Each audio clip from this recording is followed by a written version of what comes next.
اچھا ہاں یہ بڑائی میں پھر ایک اور نقطہ بھی سوری ڈاکٹر صاحب نے کہا، ہاں بڑائی میں انہوں نے یہ کہا، دیکھیں ایک تو اللہ اکبر کی تسبیح بہت زیادہ ہے نا کہ بھئی واقعی ایک اللہ سب سے بڑا ہے، اور خاص کر دیکھیں قرآن تو پڑھ کے پھر آپ دیکھیں پھر انسان تو سورج بھی دیکھتا ہے، پھر چاند بھی دیکھتا ہے، جتنا ہمیں ریئلائز دیکھیں قرآن نے کروایا، ورنہ تو شاید اتنی بیزی لائف میں ہم نے تو نہیں نوٹس لیے تھے، لیکن قرآن جیسے کہتا ہے کہ ان ستاروں کو دیکھو، دن کے آنے جانے کو دیکھو، یعنی ان میں تمام نشانیاں ہیں، ٹھیک ہے نا، یہ نشانیاں تو ہمیں دکھتی ہیں۔ اب آپ اور میں کیونکہ خلیفہ بنا کے بھیجے گئے ہیں، یہ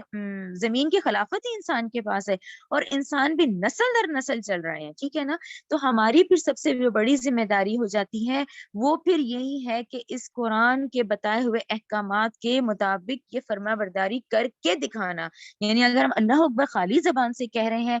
جب تک کہ ہم عملی طور پہ نہیں کر کے دکھاتے، وہ ہے اصل امتحان، ٹھیک ہے نا، تو یہ ساری باتیں آتی ہیں اس ماحول کے مطابق، اس وقت کہنا بہت بڑی بات تھی، پھر اس کے بعد ان سرداروں کو ریئلائز کروانا، پھر ان کے سامنے کلمہ حق کہنا، اور آج ہمارے لیے یہ سبق ہے کہ ہم اللہ اکبر کی تسبیح کے ساتھ ساتھ یہ تمام عمل کریں، اپنے عمل سے کر کے دکھائیں، تو پھر ہم ریئلائز کریں گے، پھر ہم اس کو تسلیم کرتے ہیں۔ اگر ہم تسبیح پہ تسبیح کرے جا رہے ہیں اور دانے گرا رہے ہیں لیکن عمل نہیں چینج ہو رہا، تو پھر ٹھیک ہے، پھر وہ چیز نہیں ہے، پھر آپ زبان سے ہی کہے جا رہے ہیں، ٹھیک ہے نا، اس کے اندر یہ دونوں اہم نقطے آتے ہیں۔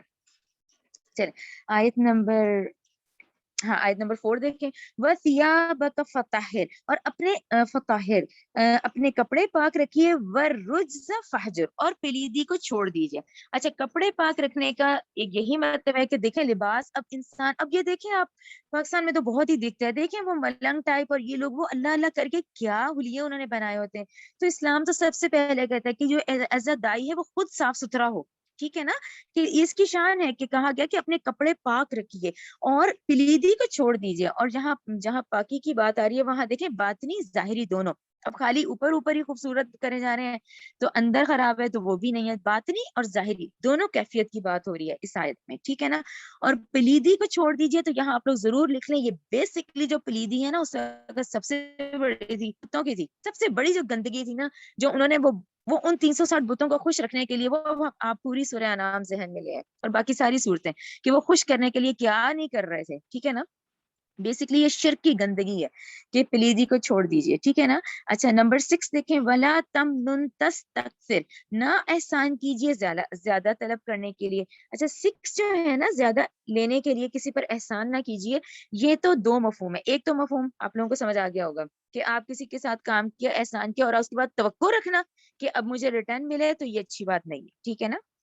پہلا مطلب یہ۔ اچھا دوسرا مطلب اس کا یہ آتا ہے، کیونکہ یہ ابتدائی آیات ہیں، اس میں آپ صلی اللہ علیہ وسلم کا یہ کام بہت جد و جہد والا تھا، تو اللہ تعالیٰ نے کہا اس میں بہت مشکلات آئیں گی، تو یہ ایک سمجھانے کا انداز کے اس میں آتا ہے کہ جیسے ایک بڑا نہیں، ایک سمجھانے کا، ایک رسول کو سمجھانے کا کہ دیکھیں ابھی تو یہ جو جد و جہد ہے یہ آپ نے کرنی ہے، اس کو روکنا نہیں ہے، اس میں بہت مشکلات آئیں گی لیکن اس کے نتائج بہت بڑے بڑے ہوں گے، تو یہ دونوں مطلب اس میں آتے ہیں چھٹی آیت میں، کیونکہ ساتویں سے کنیکٹ کرتی ہے۔ ساتویں دیکھیں، وَلِرَبِّكَ فَاصْبِرْ، اور اپنے رب ہی کے لیے صبر کر لیجئے، ٹھیک ہے نا، کہ یہ اتنی مشکلات ابھی آپ پہ آنی ہے نا، بہت بڑے بڑے امتحانات آتے ہیں، تو اس میں آپ صبر کیجئے۔ اچھا یہ پھر ہم ریپیٹ کر لیتے ہیں، مجھے امید ہے آپ لوگوں نے لکھا ہوگا پہلے، یہ جہاں صبر، دیکھیں صبر وہی ہوتا ہے جو ہم اردو زبان میں صبر نہیں کہتے، صبر کر لو صبر، لیکن یہاں یہ جو ٹرم آتی ہے نا عربک میں، وہاں لربی کا جہاں آتا ہے تو جہاں لام کا سیگا ہو وہاں صبر کا مطلب ہوتا ہے انتظار کیجیے، اب آپ انتظار کریں، ٹھیک ہے نا، اور اپنے ہی رب کے لیے صبر کیجیے، یعنی کہ یہ مشکلات ہیں لیکن اب آپ انتظار کریں۔ اچھا آیت نمبر 7، اچھا اس کے بعد جو 8 9 10، ٹھیک ہے، 8 9 10 جو ہے اس کو علیحدہ کر دیں، یہ قیامت کے دن کا نقشہ ہے، ٹھیک ہے، فَإِذَا نُقِرَ فِي النَّاقُورِ، چنانچہ جب پھونکا جائے گا سور میں، فَذَلِكَ يَوْمَئِذٍ يَوْمٌ عَسِيرٌ، تو اس دن کیسا دن ہوگا، عسیر، سخت دشوار قسم کا، علل کافرین، کافروں پر، غیر یسیر، نہیں ہوگا وہ دن آسان، ٹھیک ہے نا، یہ جتنا انکار کریں گے تو یہ دیکھیں کافروں کے لیے پھر وہ دن آسان نہیں ہوگا، کیسا ہوگا، عسیر، سخت دشوار، ٹھیک ہے، یہ 8 9 10 ان کو الگ کر دیں، ٹھیک ہے۔ اچھا اب پھر آپ لوگوں نے پینسل انشاءاللہ پکڑی ہوئی ہوگی، ٹھیک ہے نا، 8 9 10 کو ہم نے الگ کر دیا، شروع کی 7 آیات جو ہم نے کہا تھا ابتدائی 7 نازل ہوئی ان کو ہم نے الگ کر دیا، ٹھیک ہے۔ اچھا اب جو شروع ہوتا ہے نا، اب آپ نشان لگائیں 11 سے 29 تک، 11 سے 29 جب اب پھر یاد کریں ہم نے سورہ قلم پڑھی تھی، سورہ نون، سورہ قلم جو ہے، سورہ نون کے اندر آپ لوگوں نے ولید بن مغیرہ کے بارے میں بڑا پڑھا تھا، وہ ہم نے اس کی ناک کا بھی پڑھا تھا نا آپ لوگوں کو، خالد بن ولید کے جو والد ہیں ولید بن مغیرہ، ہم نے سورہ قلم میں پڑھا ہے ان کے بارے، ان کے بارے میں، ٹھیک ہے نا، یہاں ڈیٹیل سے بھی آ گیا ہے، ٹھیک ہے۔ اچھا اس کے لیے آپ لوگ پہلے تھوڑا سا ولید بن مغیرہ کے بارے میں ہم پڑھ لیتے ہیں، ٹھیک ہے نا، کون ہے؟ خالد بن ولید کے والد کا نام ہے ولید بن مغیرہ، بنیادی طور پہ بہت ذہین اور سمجھدار شخص تھا، وہ سمجھ چکا تھا کہ قرآن اللہ ہی کا کلام ہے اور محمد صلی اللہ علیہ وآلہ وسلم اللہ کے رسول ہیں، لیکن اپنے ضمیر کی اس آواز پر لبیک کہہ کے اپنی چودراہٹیں اور دنیاوی ٹھاٹ باٹ اس کی قربانی نہیں وہ دے سکتا تھا، اس لحاظ سے وہ اس کے لیے بہت مشکل ہو گیا تھا۔ یہ دیکھیں کنڈیشن دیکھیے آپ نے کہ دل گواہی دے رہا ہے، بات بھی سچی لگ رہی ہے، لیکن ادھر دنیا دکھ رہی ہے، وہی دنیا کے ٹھاٹ باٹ دکھ رہے ہیں، یہ سب دکھ رہا ہے، ٹھیک ہے نا، تو اس کے لیے بہت مشکل ہو گیا تھا۔ اپنی اس مشکل کا حل اسے کسی درمیانی راہ میں نظر نہیں آ رہا تھا، وہ چاہ رہا تھا کہ درمیانی راہ اختیار ہو جائے، اور یہ دیکھیں ہم لوگ پہلے بھی پڑھ رہے ہیں، یہ جو باطل ہوتا ہے نا، یہ یہی چاہتا ہے، یہ کہتا ہے کچھ میری سن لو کچھ ان کی مان لو، یہ کیا اتنے سخت ہو جانا، ٹھیک ہے نا، جبکہ دیکھیں قرآن کا انداز یہ نہیں ہے نرم والا، قرآن پھر لیفٹ رائٹ نہیں، وہ تو اسٹریٹ فارورڈ بات ہوتی ہے قرآن کی، کہ یہ کیا چاہ رہا تھا، یہ کمپرومائز چاہ رہا تھا، یہ کہہ رہا تھا کچھ آپ سے سلم سمجھوتا کر لیں، کچھ اس چیز کو دباؤ کو ختم کریں، کیوں تھا اس کو، یہ تھا کہ قریش اگر آپس میں تقسیم ہو گئے تو یہ اچھی بات نہیں ہے، یہ تو بڑی وہ جو ایک ساکھ بنی ہوئی تھی وہ ہماری ختم ہو جائے گی، وہی دنیاوی معاملات، کہ اسے یہ فکر تھی کہ یہ جو دعوت ہے اس وہی تھا نا، یہ اس دعوت میں تو وہ سگے سارے الگ ہو رہے تھے، ماموں بھانجا چچا بھتیجا باپ بیٹا بیوی شوہر، یہ سارے کٹ رہے تھے، تو اس کو یہی تھا کہ کسی طریقے سے کوئی درمیانی سچویشن نکل آئے۔ یہ ابھی جو میں آیات پڑھوں گی نا 17 تک، اس کو ذہن میں رکھیں، 17 کے بعد پھر اگلا واقعہ پڑھیں گے، ٹھیک ہے نا۔ 11 سے 29 ٹوٹل ولید بن مغیرہ پر ہے، لیکن 11 سے 17 پہ ہمیں رکنا ہے، 11 سے 17 سے پہلے یہ ریئلائز کریں کہ اس کو سوری، یہ آپ لوگ ذہن میں رکھیں کہ ولید بن مغیرہ کو ہو گیا تھا، اس کے دل نے گواہی دے دی تھی کہ یہ ہے، یہ اللہ کا ہی کلام ہے اور نبی کریم صلی اللہ علیہ وسلم ہے اللہ کے رسول، لیکن وہ دنیا کے ٹھاٹ باٹ اس سے نہیں چھوڑے گئے، ٹھیک ہے نا۔ چلیں اب 11 سے شروع کرتے ہیں۔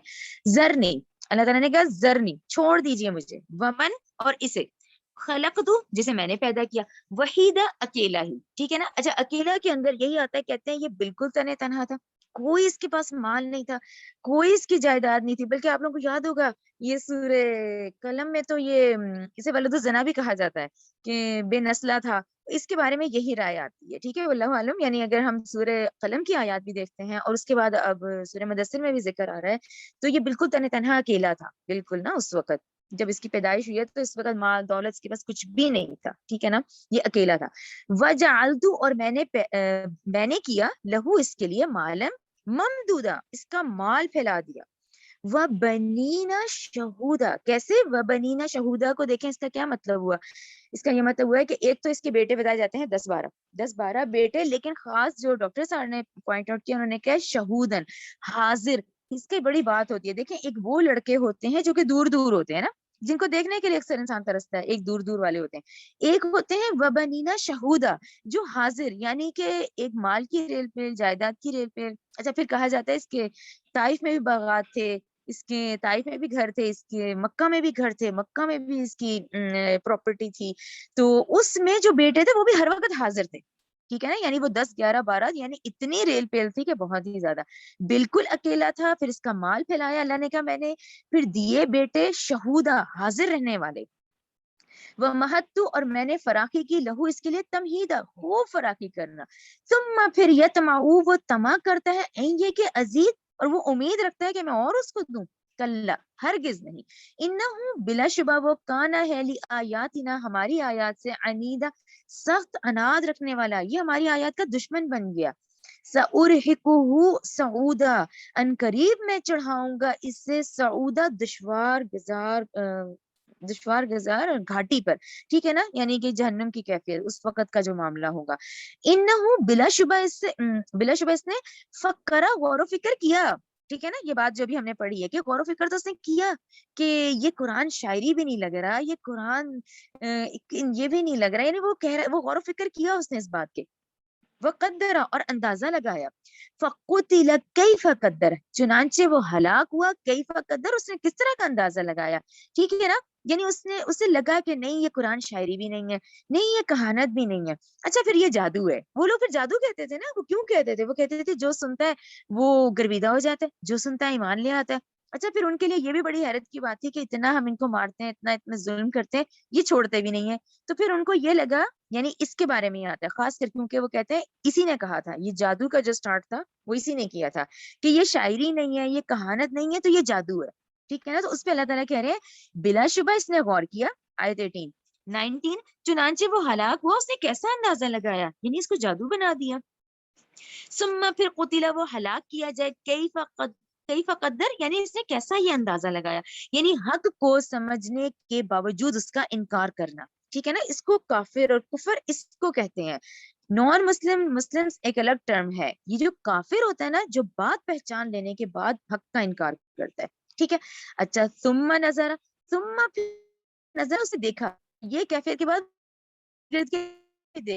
ٹھیک ہے نا، پوری سچویشن کے لحاظ کہ ایسی کے بعد وہ اندازہ لگایا لوگوں کی کیا رائے ہے، یعنی جو اس نے کہا، اس نے فائنلی یہ رزلٹ نکالا کہ جی یہ جادو ہے، ٹھیک ہے نا، ثم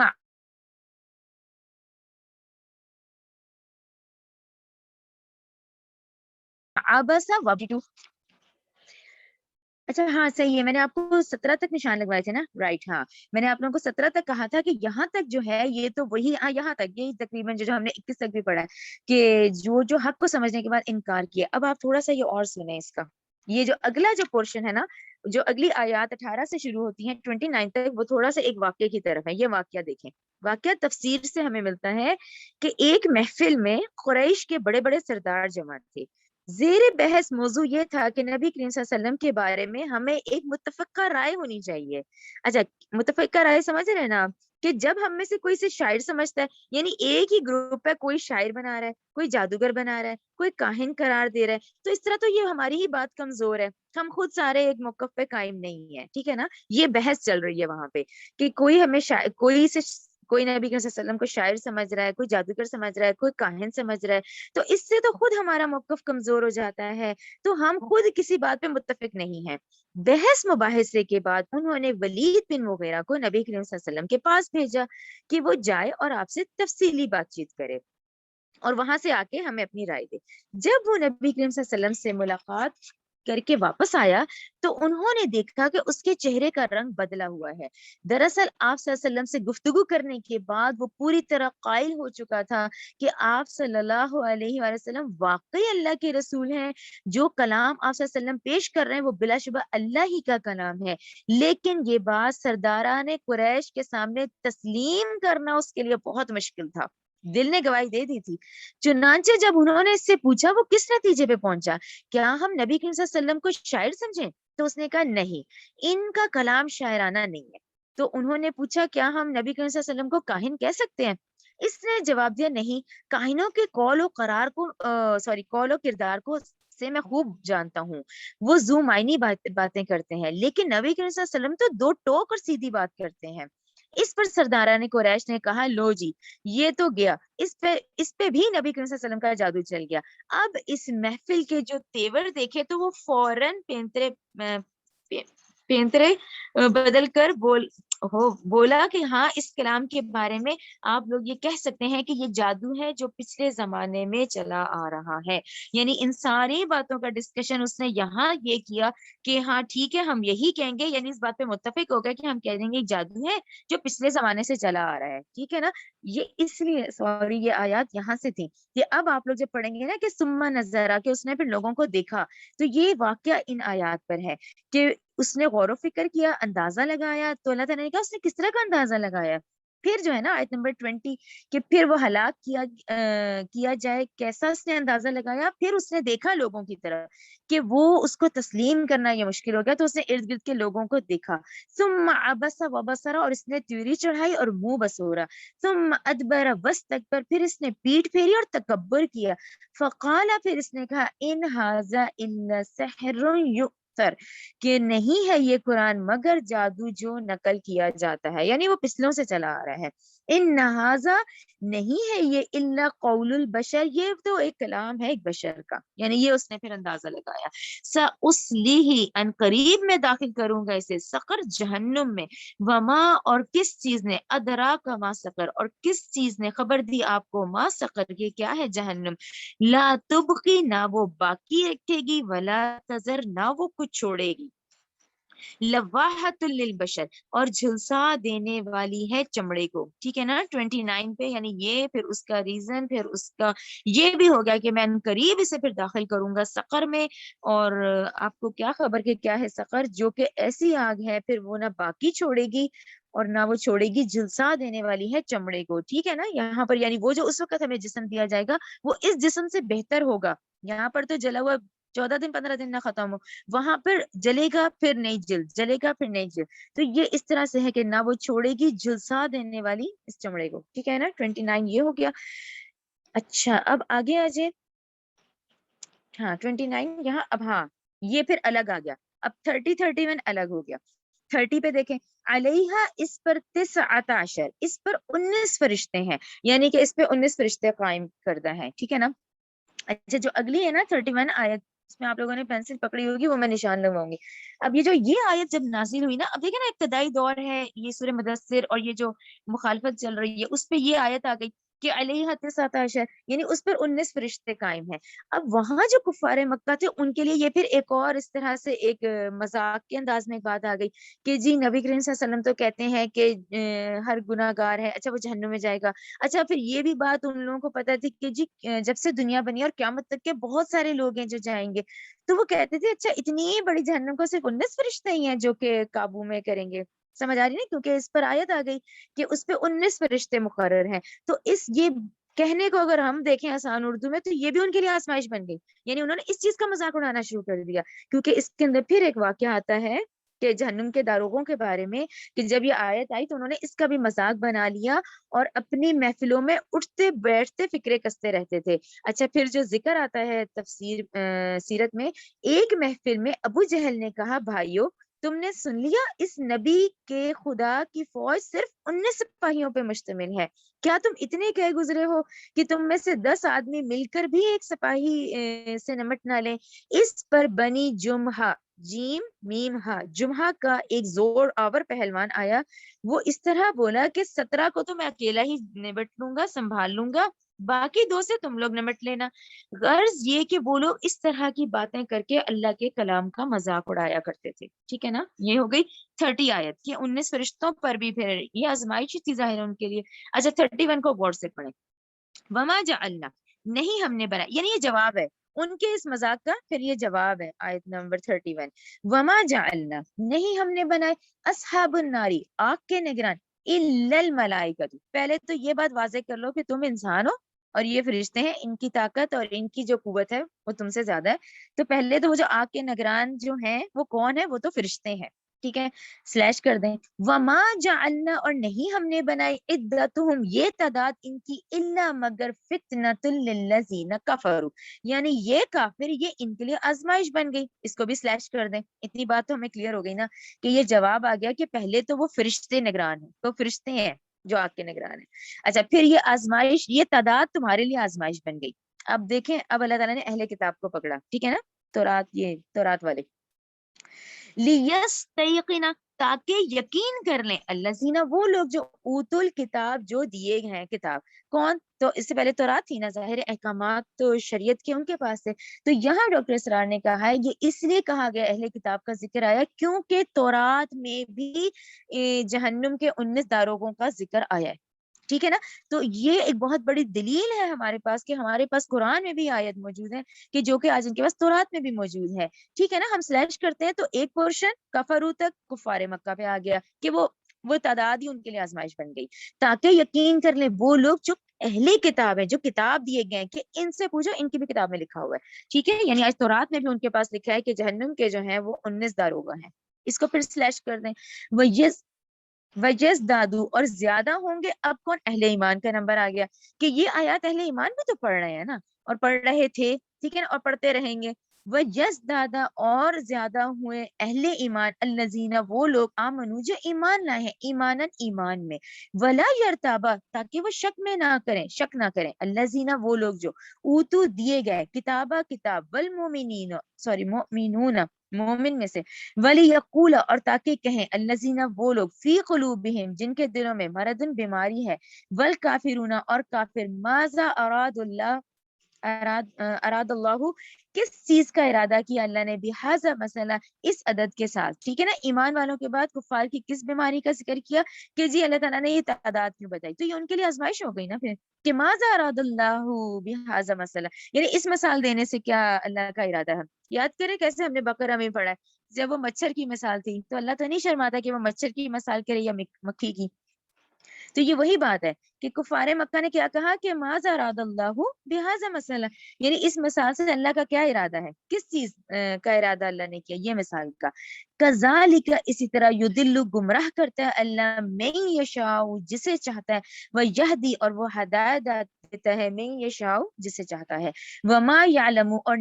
کوئی نہیں جانتا جنودا لشکروں کو ربی کا آپ کے رب کے اللہ ہوا سوائے وہ خود ہی جانتا ہے. یہ 19 کی تعداد تو سب کے لیے آزمائش بن گئی, لیکن وہاں لشکر کے لشکر ہیں, ان کی تعداد کو اس کے علاوہ کوئی بھی نہیں جانتا. وما ہی اور نہیں ہے وہ جہنم الا مگر ذکر للبشر نصیحت ہے اس بشر کے لیے. ٹھیک ہے نا, یہ نصیحت ہے کہ اب یہ آیات پڑھ کے ایمان بالغیب کے تحت, کیونکہ وہ بھی ایک دن ہے نا, وہ بھی ایک بڑا دن ہے, تو اس دن کی جو کنڈیشنز ہیں اور جو بتا دی گئی ہیں جہنم کے بارے میں, تو یہ نصیحت ہے اس بشر کے لیے. کلا ہرگز نہیں, والقمر قسم ہے چاند کی. اب یہ دیکھیں یہ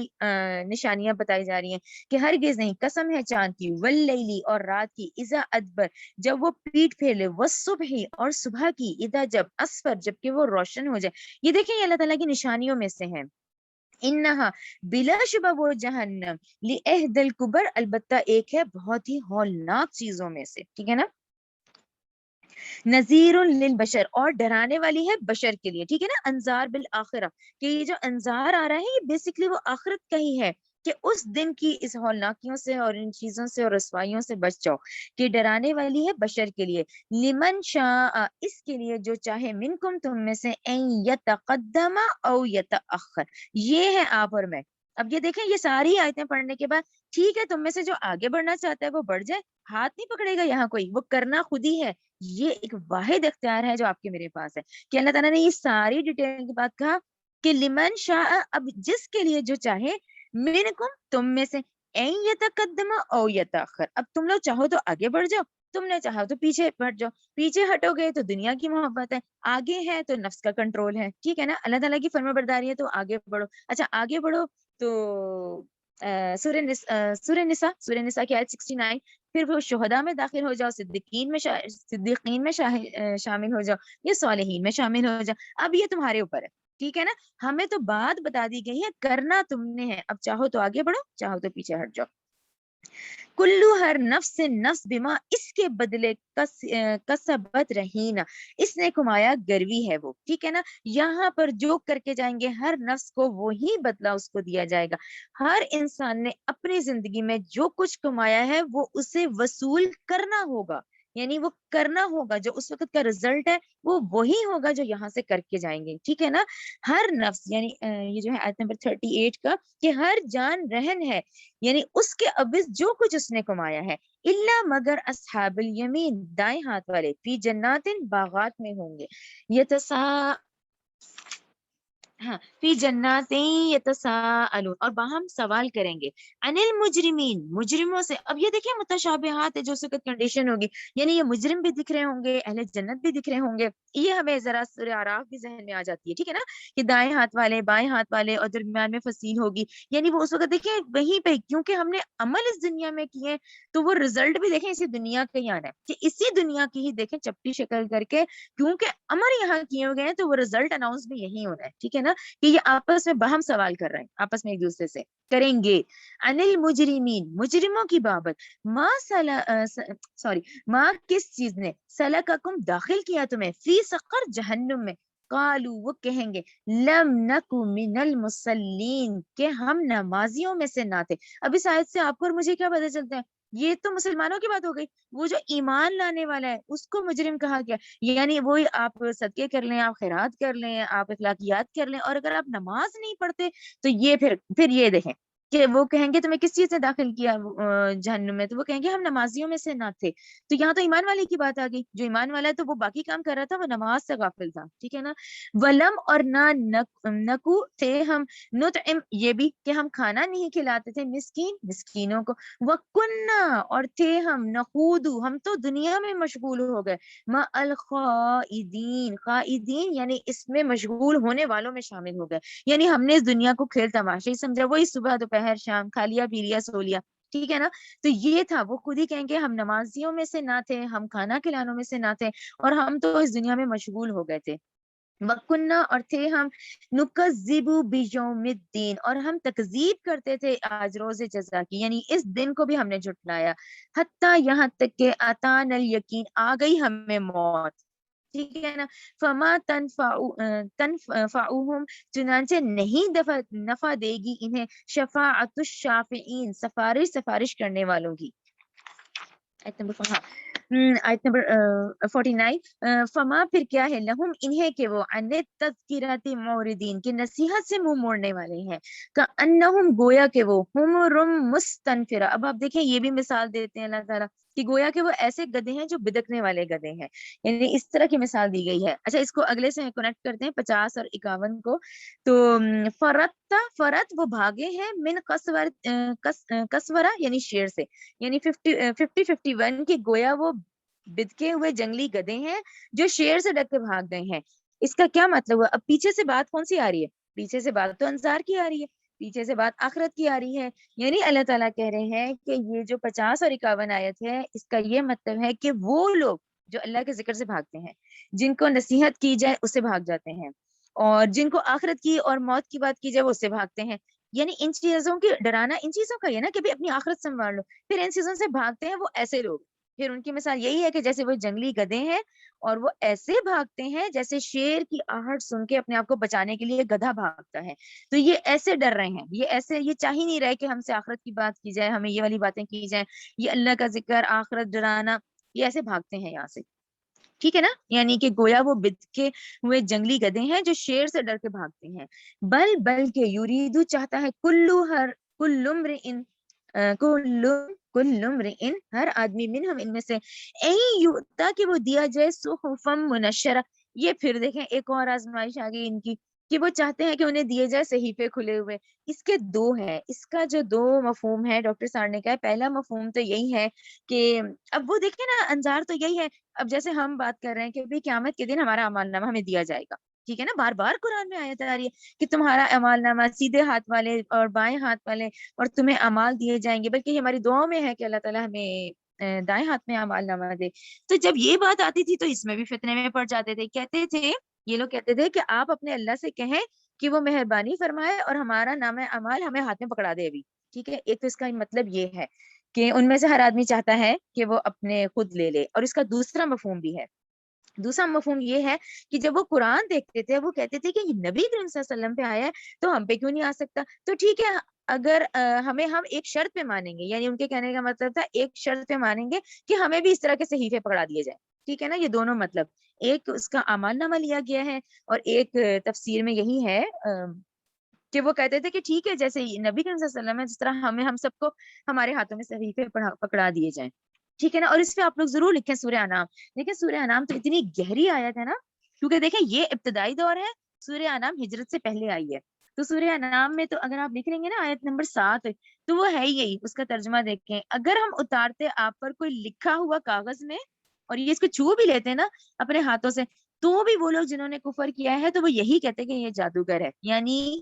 یہ جادو ہے. یہ تب بھی انہوں نے ایمان نہیں لانا تھا. یہ ابتدائی اور وہ بالکل ہجرت سے پہلے کیے ہیں. سورہ انعام آیت 7. تو یہ وہ لوگ ہیں کہ اب یہاں تو کہہ رہے ہیں نا کہ ہمارے ہاتھوں میں دیے جائیں، تو اللہ تعالیٰ نے کہا یہ ہاتھ میں پکڑ کے چھو بھی لیں گے نا تب بھی انکار ہی کریں گے.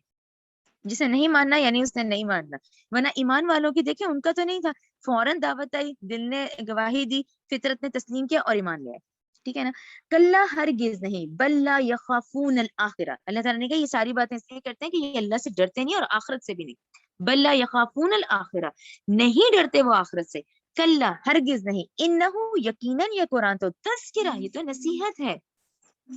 فمن سو جو شاء چاہے، ذکر ہوں تو وہ اس سے نصیحت حاصل کر لیں، وما یذکرون نہیں وہ نصیحت حاصل کر سکتے اس سے الا مگر ان یہ کہ ان یشاء اللہ چاہے اللہ، ہوا اہل التقوی و اہل المغفرہ، وہی لائق ہے تقوی کے اور وہی لائق ہے مغفرت کے، یہ اسی کا ہی حق ہے۔ انسان جب محنت کرتا ہے لیکن وہ مشیت خداوندی ہی ہے کہ اللہ کی طرف سے جب ہدایت آتی ہے پھر وہ ہدایت دی جاتی ہے، تو اس کا یہ مطلب ہے کہ نہیں وہ حاصل کر سکتے مگر یہ کہ جب چاہے اللہ، یعنی آپ اپنی محنت کریں لیکن جب تک کہ اللہ کا حکم ہوگا پھر اللہ تعالیٰ کی رحمت ہوگی، تو وہی لائق ہے تقوی کے اور وہی لائق ہے مغفرت کے۔ ٹھیک ہے، جہاں صورت کمپلیٹ ہوتی ہے چلے، ربنا تقبل منا انک انت السمیع العلیم وتب علینا انک انت التواب الرحیم، سبحانک اللہم وبحمدک اشہد ان لا الہ الا انت استغفرک واتوب الیک۔